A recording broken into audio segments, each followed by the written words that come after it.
Mahabubabad parliament నియోజకవర్గ స్థాయిలో MP బరిలో ఆదివాసీ సంఘాలు ప్రజా సంఘాల యొక్క మద్దతుతో పార్లమెంటు మెంబర్గా పోటీ చేయాలనే నిర్ణయంతో బరిలో ఉన్నాం. దీనికి అనేక కారణాలు ఉన్నాయి. ఎందుకంటే మహబూబాబాద్ పార్లమెంటు భారతదేశంలో అత్యున్నత వెనుకబడినటువంటి పార్లమెంట్ ఏరియా. భద్రాచలం, పినపాక, ఇల్లెందు, ములుగు, నర్సంపేట, మహబూబాబాద్, డోర్నకల్ ఇవన్నీ కూడా ఆదివాసీ ప్రాంతం, ఆదివాసుల యొక్క జీవన విధానం ఉన్నటువంటి ప్రాంతం. వీటితో పాటు ఒక జనరల్ మన నర్సంపేట ఉంది. ఏ ఏరియా చూసినా ఎక్కడ ఏం చేసినా కూడా ఈ ప్రాంతాన్ని నెగ్లిజెన్సీ అంటే తీసివేతలో పెట్టినటువంటి ప్రభుత్వాలు గతం నుంచి ఇప్పటి వరకు కూడా. దీనికి ప్రధానంగా ఏంటంటే ఇక్కడ ప్రజాప్రతినిధి అంటే పార్లమెంటు మెంబరు సరైన వ్యక్తి, ప్రజాసేవ చేయాలనేటువంటి తపన ఉన్న వ్యక్తి మెంబర్గా ఎన్నికైతే దేశంలో అత్యున్నత స్థానం పార్లమెంట్లో తన వాయిస్, తన పార్లమెంటుతో వినిపించి ఈ ప్రాంతాన్ని అభివృద్ధి చేసేవారు. కానీ 2008 నుండి ఇప్పటి వరకు దాదాపు 20 సంవత్సరాలు ఒకే సామాజిక న్యాయమైనటువంటి వదిలి ఒకే కులమైనటువంటి లంబాడకు వాళ్ళు టికెట్లు కేటాయిస్తున్నారు రాజకీయ పార్టీలు. మెజారిటీ 4 లక్షల మంది ఆదివాసులు ఉండి 3 లక్షలు లంబాడు ఉంటే కూడా మెజారిటీని అనగదొక్కి ఆదివాసులని రాజకీయంగా తొక్కి మరి లంబాడకు వాళ్ళు కేవలం వ్యాపార వస్తువులు, వాళ్ళకు ప్రజాధనం దోసుకోవడం తెలుసు తప్ప ప్రజాసేవ చేసేటువంటి అవసరం వాళ్ళకు లేదు. వాళ్ళని అడ్డం పెట్టుకుని రాజకీయ పార్టీలు ఈ ప్రాంతంలో ఉన్న వనరులంతా కూడా దోపిడీ చేస్తున్నారు. దీనివల్ల మనం 20 ఏళ్ళు వెనుకబడ్డాం. మహబూబాబాద్ పార్లమెంట్లో ఉన్న ఈ యొక్క 7 ఎమ్మెల్యే సెగ్మెంట్ కూడా వెనుకబడ్డాం. ఇక్కడున్న అనేక సమస్యలు ఉన్నాయి. ఆ సమస్యలు కూడా పరిష్కారం లేదు.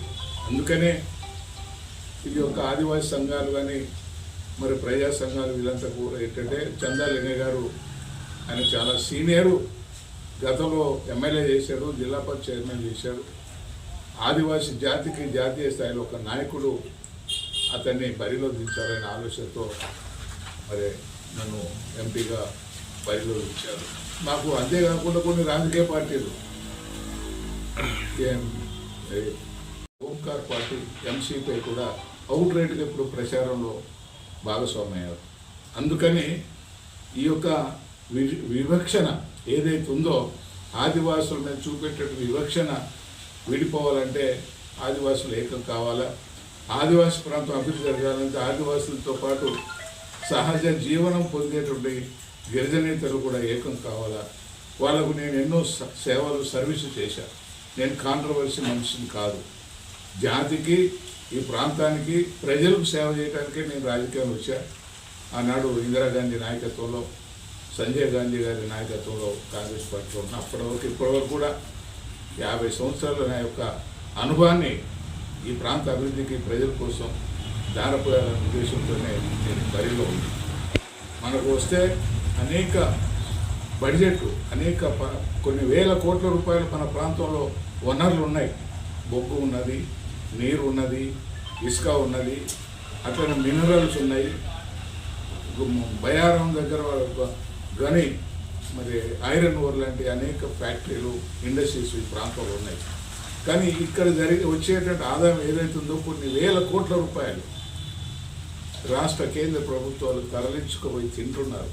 మధ్యధరలు దోపిడీ జరుగుతుంది. ఈ సొమ్ముని ఈ ప్రాంతంలో ఖర్చు పెట్టాలని చెప్పి ఆనాడు 86లో ఒక చట్టం తీసుకొచ్చాడు రాజీవ్ గాంధీ గారు. మా ఊళ్ళో మా రాజ్యం, ఆ యొక్క వనరులన్నీ కూడా ఇక్కడే అభివృద్ధి చేయాలా, ఇక్కడే పెట్టాలని చెప్పి 74 అన్నట్టు ఒక పార్లమెంట్ అమెండ్మెంట్ చేసి మరి ఈ ప్రాంతానికి పంపించారు. కానీ ఆ చట్టాన్ని పక్కన పెట్టి రాష్ట్ర ప్రభుత్వం, కేంద్ర ప్రభుత్వం అనదొక్కి ఈ యొక్క గ్రామ స్వరాజ్య నినాదాన్ని పక్కన పెట్టి దోపిడీ జరుగుతుంది. ఆ దోపిడీని కంట్రోల్ చేయాలంటే పార్లమెంటు స్థాయిలో ఒక మంచి ప్రతినిధి ప్రజల తరపున ఉండాలి. మరి అందుకనే అవకాశం నాకు ఇస్తే నేను ఖచ్చితంగా నా యొక్క గొంతు పార్లమెంట్లో వినిపిస్తా. ఇక్కడ సమస్యల పరిష్కారం కోసం నేను ఎంత దూరమైనా వెళ్ళే శక్తి ఉంది, దమ్ము ఉంది, ధైర్యం ఉంది. మీ యొక్క ప్రజల యొక్క సమస్యలు పరిష్కారం చేయడానికి అందరితో ఆలోచించి ముందుకు పోతున్నా. దయచేసి ఒక్కసారి మరి మన ప్రాంతాన్ని దృష్టిలో పెట్టుకొని, ప్రజలను దృష్టి పెట్టుకొని, ఆదివాసులతో పాటు ఇక్కడ ఉన్నటువంటి సకల జనులు కూడా ఆలోచించి మరి నాకు ఓటు ఇచ్చి మీరందరూ కూడా మరి నా సర్వీసు చేసుకోవడానికి అవకాశం ఇవ్వాలని చెప్పి కోరుతూ సెలవు తీసుకుంటున్నా. జై ఆదివాసీ. జై ఆదివాసీ.